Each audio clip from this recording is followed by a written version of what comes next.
अस्सलाम वालेकुम। मैं हूं साजिद और आप देख रहे हैं आपका अपना यूट्यूब चैनल साजिद सोबी। जैसा कि आपको पता है कि मैं काज, ओवरलॉक, पीको, कढ़ाई सिलाई और इनकी मशीनों के मतलब वीडियो अपलोड करता रहता हूं।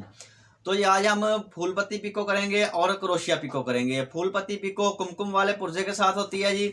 ये वाला पुर्जा लगा हुआ है।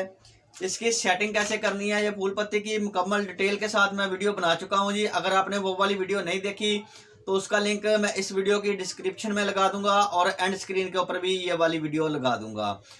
और क्रोशिया पिको की सेटिंग और धागे कैसे डालने हैं उसकी मुकम्मल डिटेल के साथ वीडियो बना चुका हूं। अगर आपने वो वाली वीडियो भी नहीं देखी तो वो वीडियो भी मैं इसकी एंड स्क्रीन के ऊपर भी लगा दूंगा और उसका लिंक डिस्क्रिप्शन में भी डाल दूंगा जी।